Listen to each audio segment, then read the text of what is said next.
You know, my mom used to tell me, I was the youngest of four, and so I didn't have a lot of kids around when I was a kid, except for my friends who were my peers. They were my age. I didn't have a lot of little, snot machines running around. So when I started, participating in having children, it was a learning experience for me. I had to figure this thing out. But my mom had warned me. She had told me that when you have that child, her way of saying it, coming out of McKinney, Texas, she said, you'll fight tigers for them. You'll fight tigers for them. I thought, I'm not going to fight tigers for anybody. Then those little short things started showing up in my life.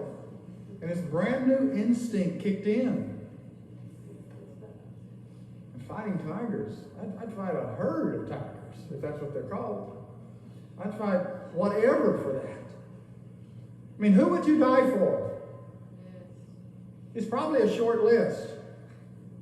You die for your family. You die for your spouse. As long as there's not an X in front of it, you die for them. I mean, you would die. It says here that one will hardly die for a righteous man, though perhaps for a good man someone would dare to die.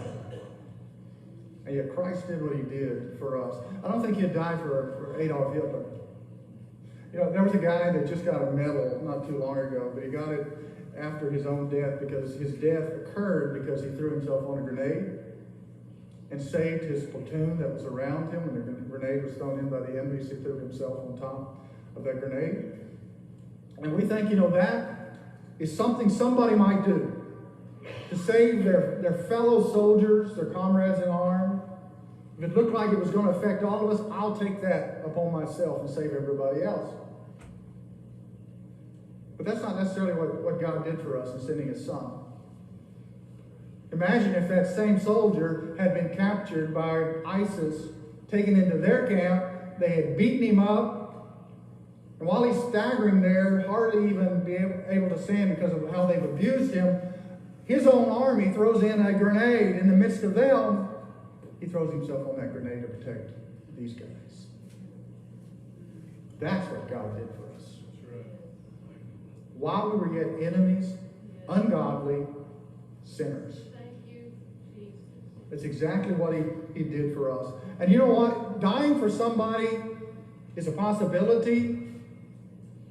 But one thing I can't imagine ever doing is taking the life of my child and giving that life for somebody else. While we were helpless, while we were sinners, ungodly, while we were enemies, God sent his son. He gave his own son that he might die for us.